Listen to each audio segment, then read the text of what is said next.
Welcome to the wisdom of Edgar Cayce. Today, we delve into 6 powerful essential insights from Edgar Cayce to master your soul journey, drawn from Cayce's original readings and the wisdom he shared throughout his lifetime.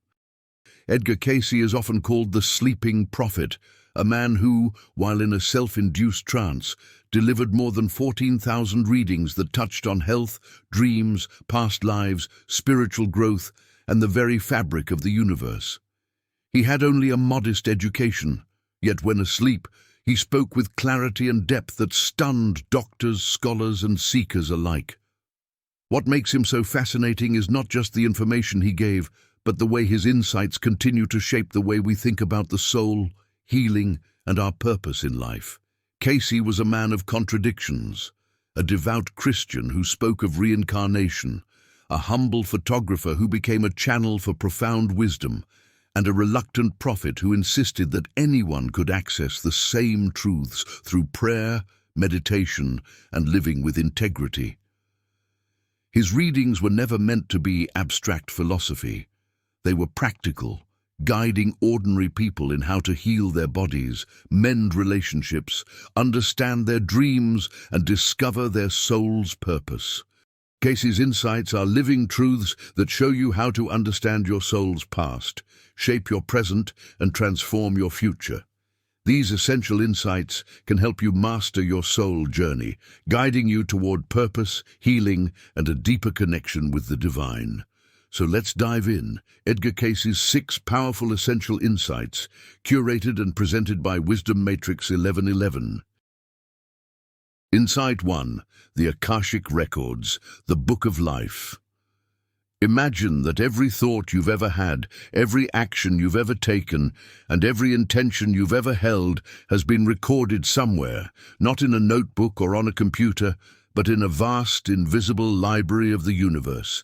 This is how Edgar Cayce described the Akashic Records, often calling them the Book of Life.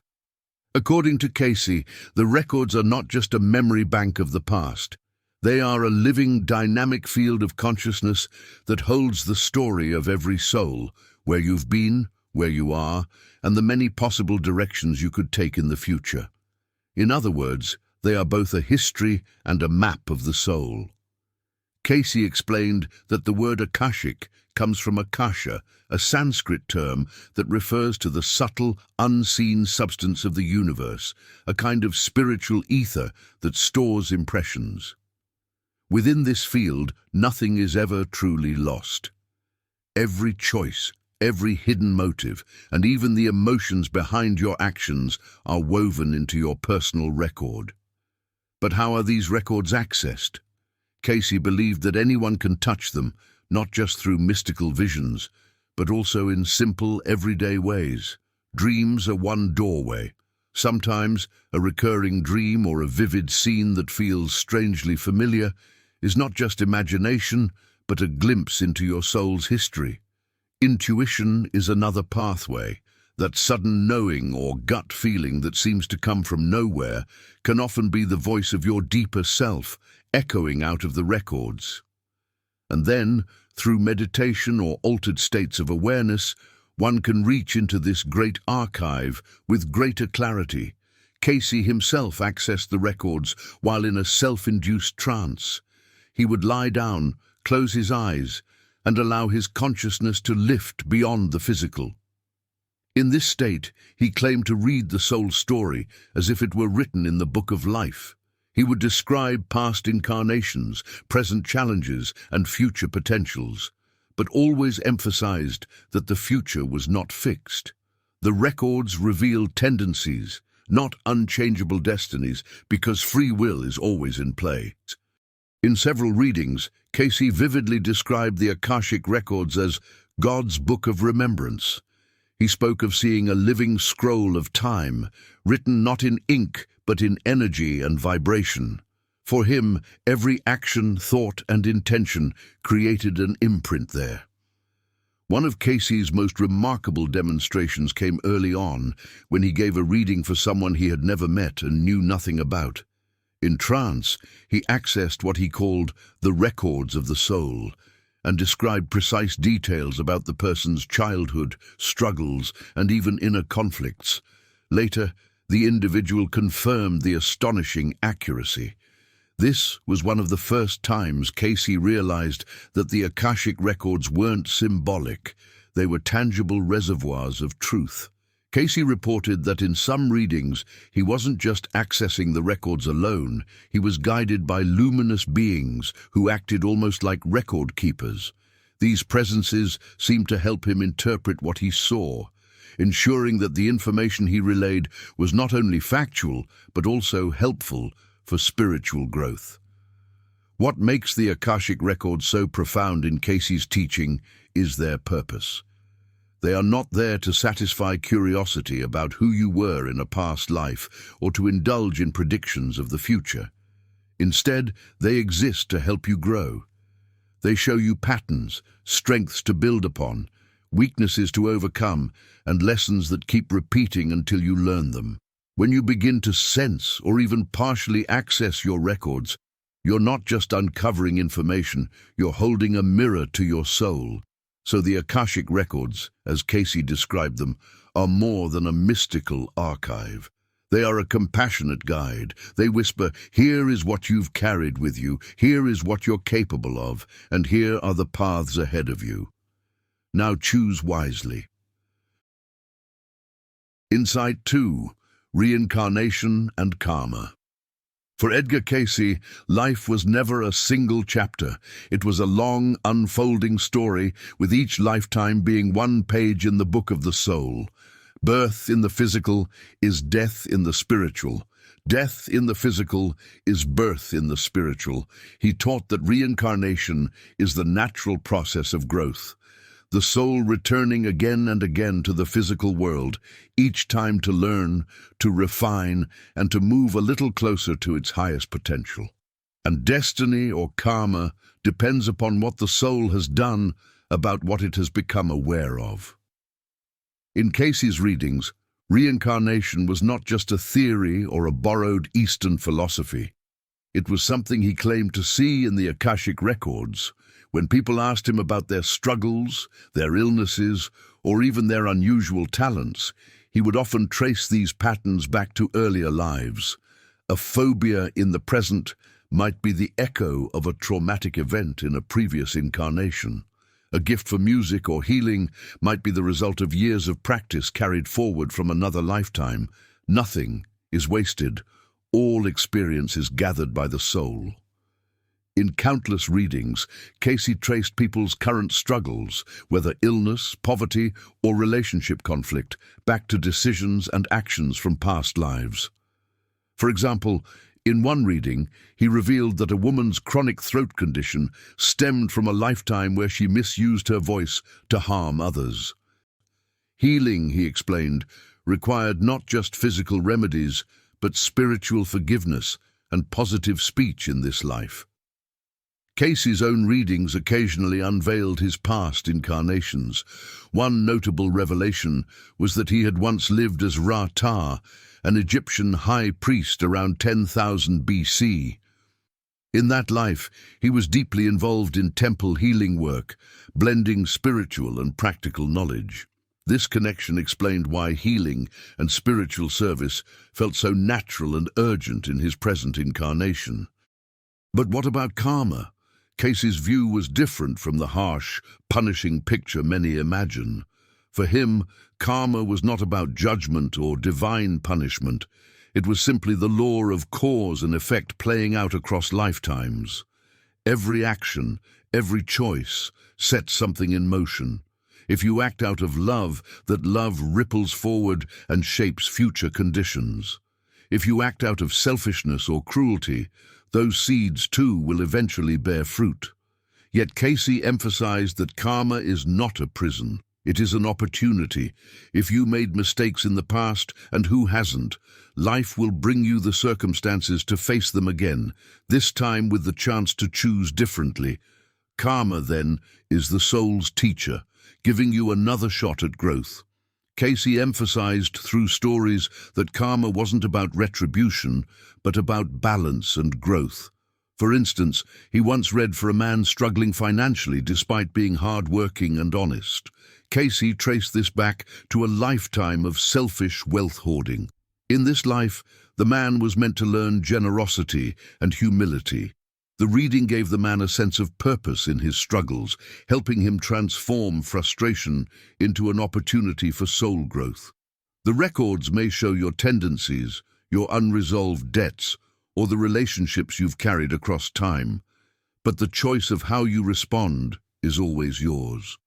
As Cayce often said, the mind is the builder. Your present attitude and decisions can transform even the heaviest karmic weight into a stepping stone for your soul's progress. Perhaps the most comforting part of Cayce's teaching on reincarnation and karma is that you are never alone in this journey. Families, friends, and even adversaries often travel together through lifetimes. The people closest to you may well be souls you've known before, sometimes trading roles, sometimes returning to finish lessons of love, forgiveness, or cooperation. Life, then, is not random. The patterns and connections you experience have deep roots in the soul's long history. Ultimately, reincarnation and karma are not something to fear. They are evidence of a patient, compassionate universe that never stops giving you chances to grow. Each life is a new page, and with every choice, you hold the pen. Insight 3. The interconnectedness of all souls. If the Akashic Records reveal the story of each soul and reincarnation explains how that story unfolds across lifetimes, then the next great insight from Edgar Cayce is this: our stories are never written in isolation. Cayce described life as a vast tapestry, woven from countless threads of individual souls. Each thread is unique, yet none exists by itself. The records don't just hold the history of single lives, but also the intersections, the ways souls meet, separate, and return to one another again and again. This is why, according to Cayce, the people in your life are rarely new. Your closest relationships, both joyful and difficult, often stretch across multiple lifetimes. A parent in this life may have once been your child. A best friend could have been your sibling in another time. Even an adversary may simply be a soul companion with whom you're working out unfinished lessons of patience, forgiveness, or love. Cayce said, "Remember that all is one, and what you do to your neighbor, your friend, or your foe is a reflection of what you think of your Creator." Individuals do not meet by chance. They are necessary in the experiences of others, though they may not always use their opportunities in a spiritual way or manner.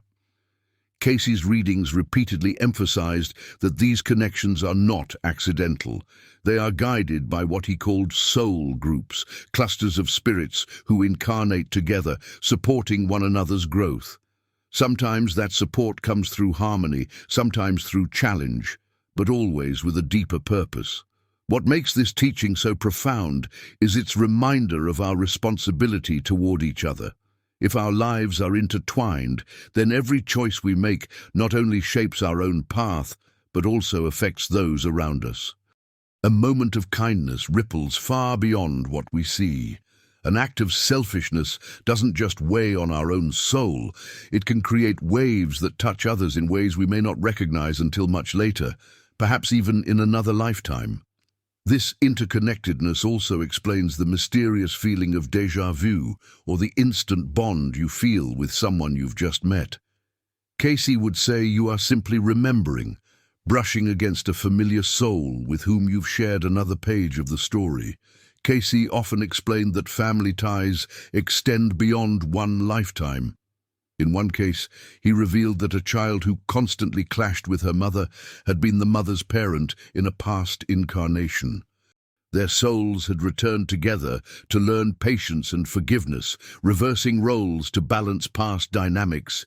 This showed how souls cycle through relationships, sometimes switching roles, to deepen love and understanding. In his own journey, Cayce believed that many who worked with him in this life, stenographers, secretaries, friends who transcribed his readings, were souls who had walked alongside him in ancient Egypt during his incarnation as Ra-Ta.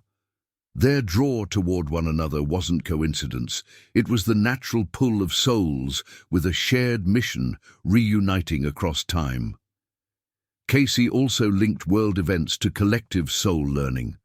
For instance, in wartime readings, he suggested that humanity's interconnectedness meant that conflict anywhere was a lesson for all souls, not just those directly involved.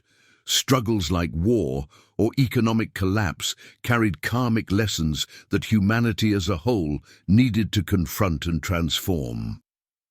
Remember, just because souls are connected doesn't mean everything is fated. Free will plays its part. You always choose how to respond, whether to heal or to harm, to grow closer or to drift apart.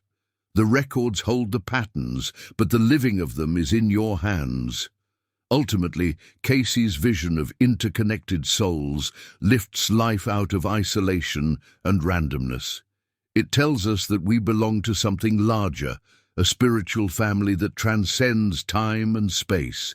Every encounter, no matter how brief, may be part of a much bigger picture, stretching far beyond this single lifetime.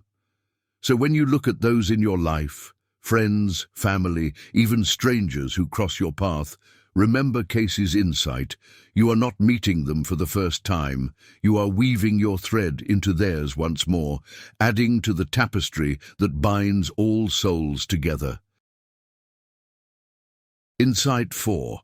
Recognizing and fulfilling life purpose.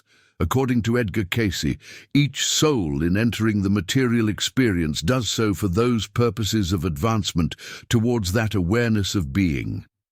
Fully conscious of the oneness with the creative forces, no soul enters this world by accident. Each of us comes with a purpose, a mission, something the soul has chosen to work on, contribute, or experience in this chapter of its eternal journey. But here's the fascinating part. That purpose is not a rigid script. It is more like a compass, pointing you in a direction while still allowing you to walk the path in your own way. In the Akashic Records, Cayce said, your life purpose can often be seen in the patterns of your past incarnations. What lessons are unfinished?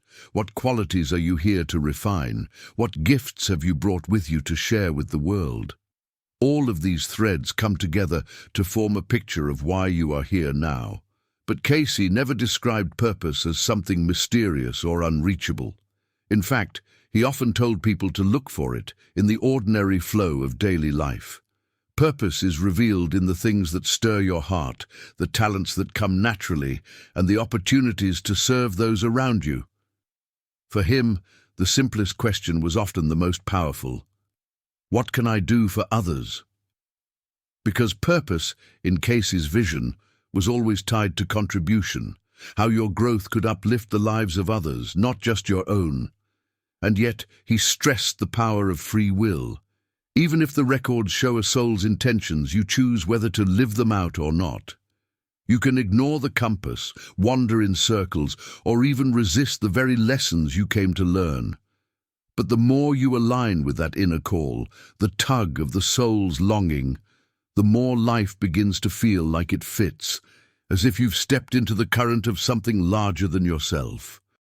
Cayce himself wrestled with this insight. As a young man, he wanted nothing more than to be a simple Kentucky photographer. But after his voice was mysteriously restored through hypnosis, he realized he was being called to something larger, to serve as a channel for healing and guidance. Many times he resisted this path, feeling overwhelmed by the responsibility, but he eventually accepted it, saying that service to others was the truest fulfillment of purpose.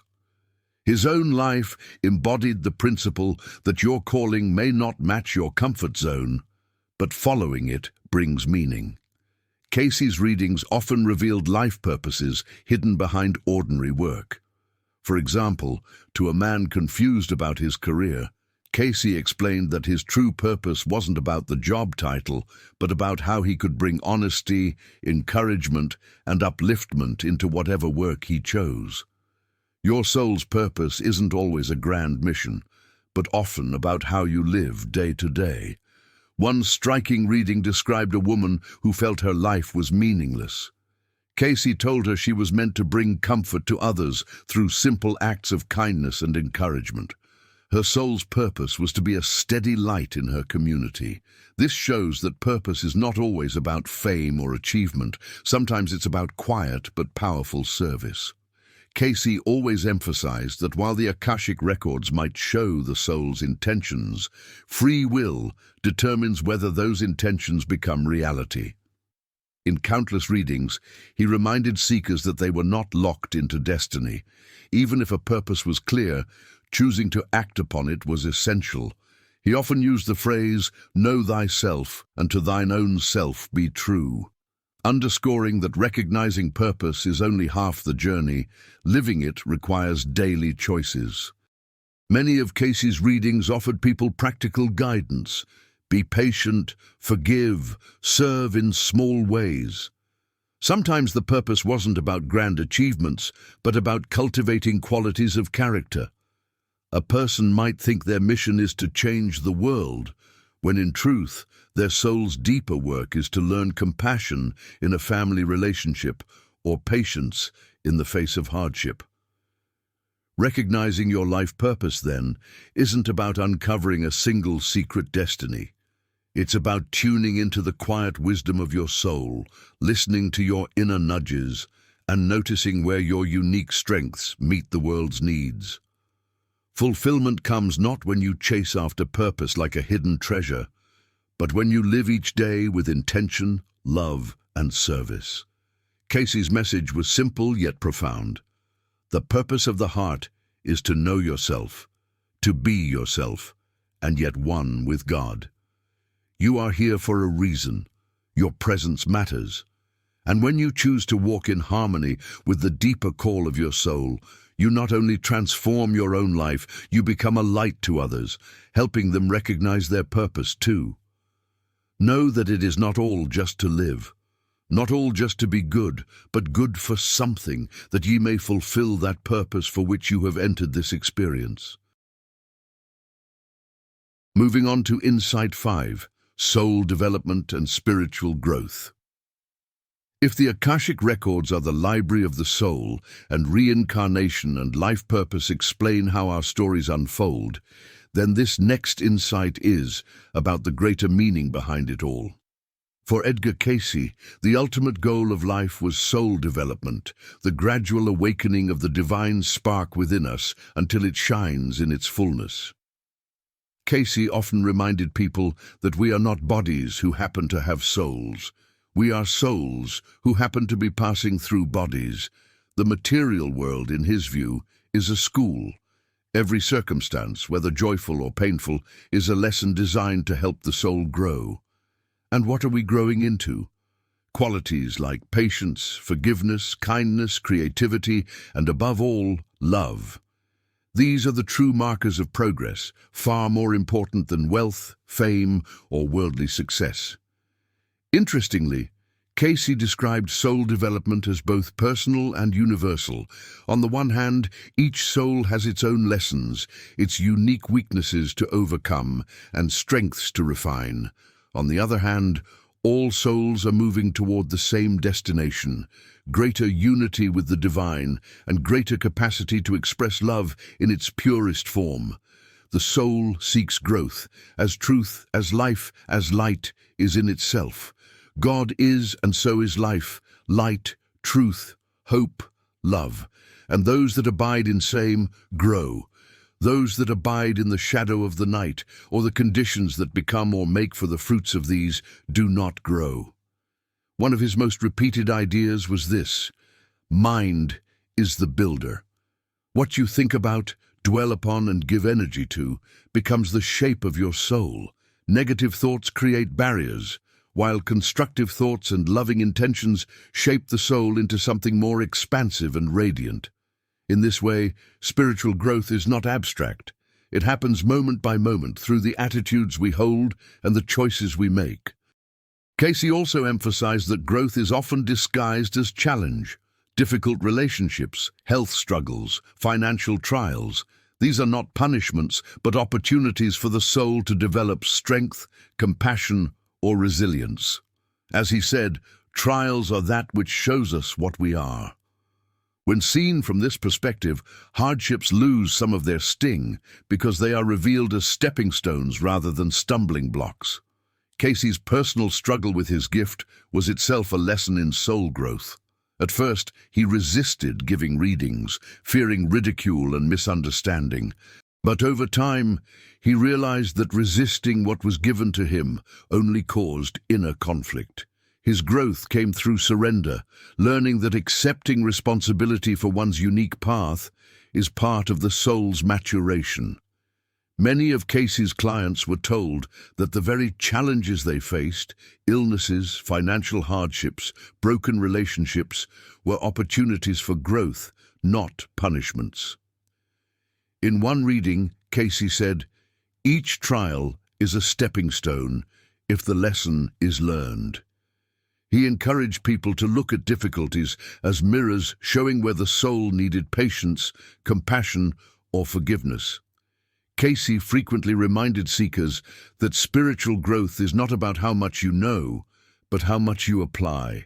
In a powerful reading, he stated, "For it is not what one knows, but what one does about what one knows that counts." This became a cornerstone of his guidance. Knowledge without practice does not grow the soul. One of Cayce's most fascinating contributions was the study group readings. Beginning in the 1930s, he guided a circle of seekers who met regularly to study spiritual principles, meditate, and pray. These groups became laboratories of soul growth, showing that progress is often amplified when souls come together in harmony. Cayce believed the shared energy of a group multiplies each individual's growth. Cayce also introduced the concept of choosing a personal ideal, such as love, service, or Christ consciousness, as a guiding star for daily decisions. He explained that having a spiritual ideal keeps you anchored when life becomes confusing. Over and over, he said that soul growth happens when you measure your actions against your chosen ideal, not against others. Let your personal ideal guide your choices, not the behavior or opinions of others. And remember, soul development doesn't end when the body does. Death, Cayce said, is only a transition.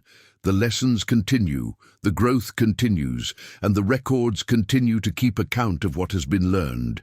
Life is eternal, and each incarnation is simply one more classroom in the soul's vast education. Perhaps the most inspiring part of Cayce's view is the assurance that no effort is wasted.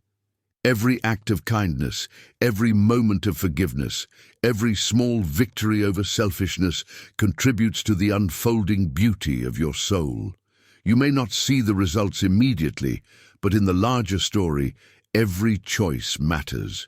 So when you look at your life through this lens, you begin to see that spiritual growth is not something separate from daily living. It is daily living. Every thought, every interaction, every challenge is a chance to grow a little closer to the divine essence you truly are. Insight 6. Natural healing and the mind-body connection. For Edgar Cayce, health was never just about the body. He saw the human being as a threefold unity of body, mind, and spirit, and insisted that true healing only happens when all three are brought into balance.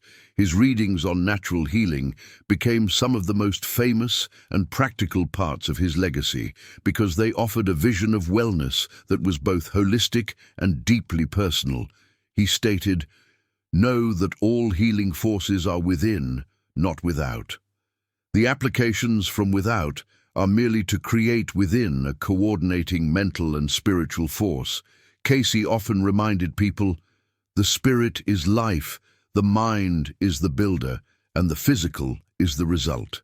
In other words, what you hold in your mind, your beliefs, your emotions, your attitudes, directly shapes your physical condition. Worry, resentment, or fear can create blockages that eventually show up as illness. By the same token, peace, forgiveness, and faith can restore harmony to the body, opening the door to healing. His approach to natural healing was broad and practical. He spoke about the importance of diet, often recommending whole, natural foods, plenty of water, and moderation in all things. He emphasized circulation, suggesting massage, gentle exercise, and therapies that improved the flow of blood and lymph. He also focused on spinal alignment, teaching that the nervous system is a key channel between body and spirit, and when out of balance, it can affect every organ.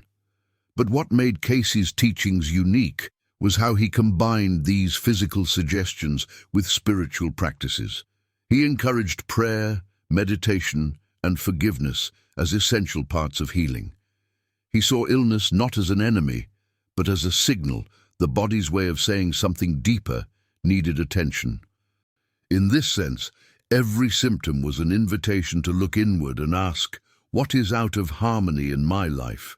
What thoughts, emotions, or spiritual lessons am I neglecting? Cayce also believed that healing can never be separated from hope.